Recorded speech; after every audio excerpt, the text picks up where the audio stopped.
I'm Raheem for Real Boxing. I'm here with Eddie. How you doing, Eddie? I'm very well, mate. How are you? I'm fine. New kid on the block. You are, aren't you? Old kid on the block now. You're a little bit like Kugan Cassius when he first started. Very pleasant. It all changes quite quickly. I'm always don't get arrogant like that, Kugan Cassius. So the weigh-in's over, press conference is over. Nice, the fight. What's your thoughts on that? I can't wait. It's been, obviously been a long promotion. Delighted all the fights have held up. Obviously, just one replacement for McDonald, which we think is actually a better fight. But I can't wait. I'm sad in a way because obviously I represent both fighters, so it's quite difficult because I know someone's going to lose, and I never like to see that. But all I can do is give the fighters the opportunities. What about a big if it ends up a draw? I don't think it'll be a draw. I don't think it'll go distance. I think there's too much emotion on the line, and I think game plan's going to go out the window, and basically everyone's going to have a big trade up, and I think someone's going to get knocked out. What was being said yesterday in the press conference? I can't tell you that. Can't tell us. It's too personal. Like it's not nice, to be honest with you. Sometimes you get a rivalry which is like, I can't stand him, he gets on my nerves. But this is deeper, and it has become personal. And I'm just glad it's all out of the way now, and they can get in and fight. How does this compare to George Groves and Carl Froch? This is deeper. This is more bitter. That was more like he's annoying, I can't stand him. This is more like, I won't say, but it's Just tell us a bit about the undercard as well. Well, it's just a massive show. Obviously, you've got James DeGale defending his, George Groves defending his WBC silver title against Dennis Dudley. You've got James DeGale in a huge fight against Marco Antonio Periban. Scott Quigg and Jane McDonald defending their world titles against Ataki and Chacon. You've got Anthony Joshua, Olympic heavyweight champion, fighting Michael Sprott. You've got Callum Smith in a massive fight for his career against Serge Locker in a WBC eliminator. Bradley Saunders, Scotty Cardle, Vincent Feigelberts.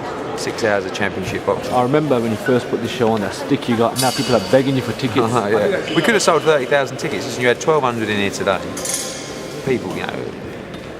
People realise this is a monster show, and the numbers are great. So finally, Anthony Collard's got his world title shot against Richard Abreu. How is that? It's great. I've been working on it for a long time. It's going to be some atmosphere on January 23rd in Manchester, and I'm so pleased to deliver that fight for him. So Paul Smith as well. What's going on with this title shot against Paul Smith? Yeah, I'm talking to Calla. We're hoping February 21st. Smith against Abraham in Berlin. Looks to be happening. Berlin. Because I spoke to him before, and he's saying you had to go back to Germany. But there'll be more focus this time on the scoring. I think the judges will be under more pressure, so I'm okay. Alright, so Callum Smith and George Groves, James DeGale, it's like a super middleweight. Exactly, yeah, you got Carl Froch, still the old boy, standing strong, James DeGale said Carl Froch needs to give up because he didn't get beat by him. Yeah, listen, he's very confident in the fight, and I think it's a great fight. You may end up seeing it, but it's a great division. As a promoter, do you believe it will happen? Depends what happens tomorrow night. What about the Chavez fight? Where does that come? We're still trying, but it's slow and it's frustrating. Everyone tells me that Chavez wants to fight, but there seems to be no real movement, so we keep cracking on, but sooner or later Carl Froch's going to make a decision. Alright, as a promoter, Matthew Macklin lost last week. What would you say to him now to guide his career? Just listen, at the end of the day, Matthew Macklin knows much more about himself than I know about him. He's very intelligent, very experienced. He said something that was very valid, is that 2 years ago he would have beaten Highland, and last week he didn't. So, he's in the game to get another shot at the world title. It was a massive blow for him last Saturday. And if he can't become a world champion again, does he want to stay in the game? He loves boxing, he loves being around boxing, but he'll have a Christmas off with his family and then reevaluate early next year. I know this sounds a bit simple, but why are most boxers coming to Matchroom? It's a bit of a silly question to ask you, but...